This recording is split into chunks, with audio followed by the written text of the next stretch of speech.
In preparation for the 1 hour, 2 episode event coming this Sunday, I've been marathoning some of Dragon Ball Super's latest episodes.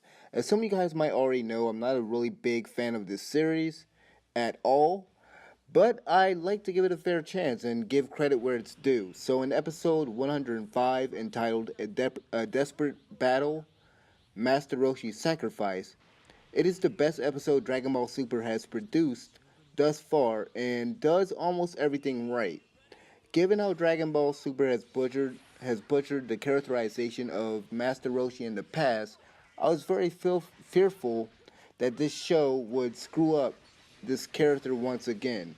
Let us not forget in episode 89, they almost turned Master Roshi into a full blown rapist when he carried urine into a room alone to teach her, and I quote, a nice firm lesson.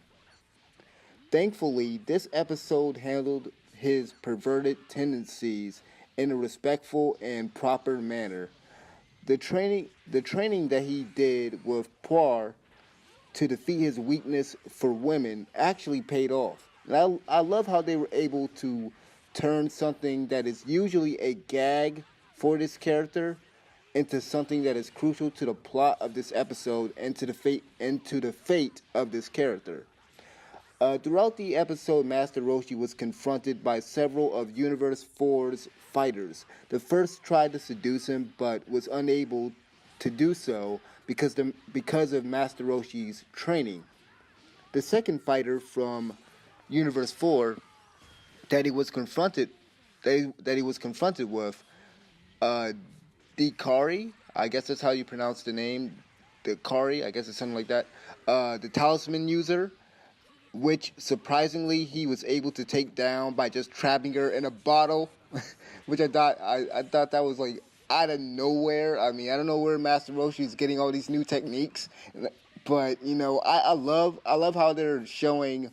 I love how we're getting to see all these different techniques from Master Roshi in this tournament, and that he's been studying, and that he's been studying all these fighters in the tournament this whole time. He's just been studying all these fighters. He's been gauging their scrims and how they fight, their fighting styles and stuff. So he's just been really just observing everybody and just kind of taking in everything as he goes along throughout this tournament.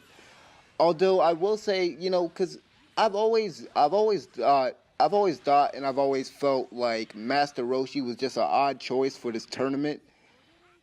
But at least giving them, because at least they gave him the spotlight, and giving the spotlight for once, they were able to show just how formidable a fighter that he can actually be when he kind of gets serious and puts his mind to actually fighting and stuff.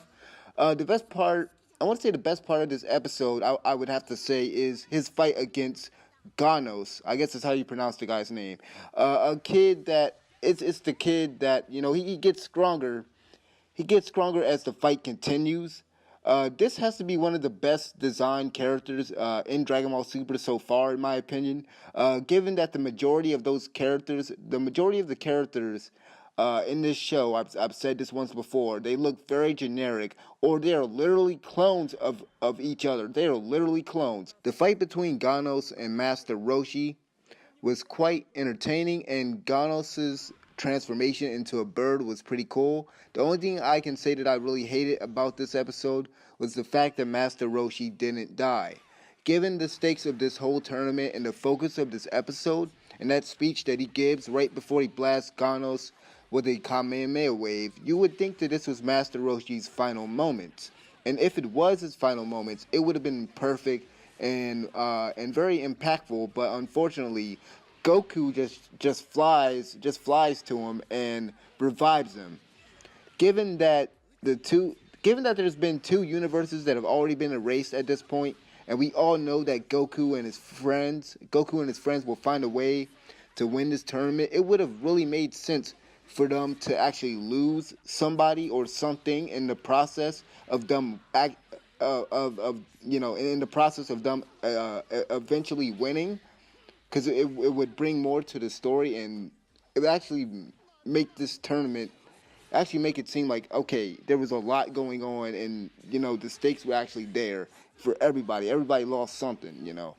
But other than that, I gotta say that this episode was pretty solid, which you know I think that it will be pretty hard for this show to kind of ever top this episode, especially with these two new episodes coming out on Sunday. Just giving Goku a new transformation is not gonna cut it. They're gonna have to do something really big to actually top this episode. But yeah, that's pretty much all I have to say for episode 105. It's Dragon Ball Super's best episode that I've seen so far.